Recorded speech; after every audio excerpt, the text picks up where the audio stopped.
মালিক রে আমি বড় পাপী, আমি বড় গুনাহগার।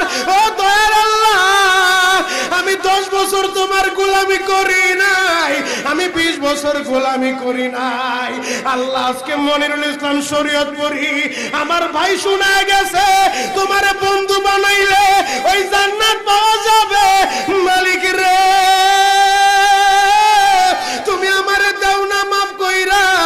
যুবক রে যদি কেউ আল্লাহরে বন্ধু বানাইতে পারে তার কোনো আর চিন্তা নাই, তার চিন্তার কারণ নাই গো বাবা। এ যুবক ভাইরা, দাড়ি পাকা বাবাজিরা, সবাই আমার দিকে একটা নজর তাকান। এই যে দেখেন আমি হাতের ভিতরে আহারে টিস্যু দিয়া কাফনের মতো একটা দৃশ্য বানায় ফেললাম। এমন একটা কাপড় আপনার শরীরে একদিন উঠে যাবে, আমার শরীরেও একদিন উঠে যাবে।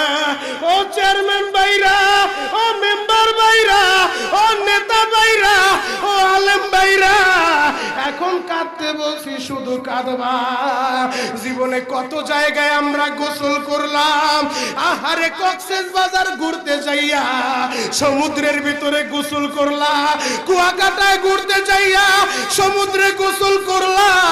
এই যে মাদ্রাসার পুকুরটা ভরাট করছে মসজিদের জন্য, বিশাল বড় ময়দান এখন হয়ে গেছে।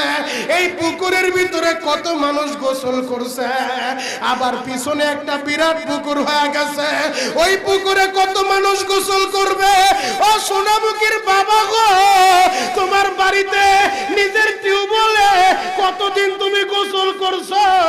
তোমার বাড়িতে দামি একটা গোসলখানা বানাইছো, বিদেশি ঝর্ণা লাগাইছো, ওই ঝর্ণার পানি দিয়ে তুমি আর আমি গোসল করি। এমন একটা দিন তোমারও আসবে, এমন একটা দিন আমারও আসবে।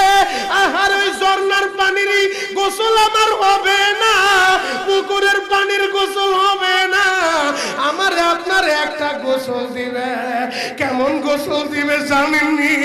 বড়ই পাতার হালকা গরম পানি দিয়া আরে মসজিদের কর্নারে পড়ে থাকা 4 পায়ার খাটিয়াটা বাড়িতে নিয়া পর্দা দিয়া একটা ব্যারিকেড দিয়া বড়ই পাতার গরম পানি দিয়া আপনারে আমারে গোসল দিবে গো বাবা।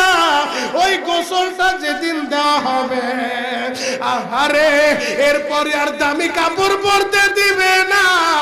এ কলিজার টুকরা আমার যুবকেরা, ও বাবাজিরা, ও মুরব্বী বাবাজিরা, ও পর্দার মা বোনেরা,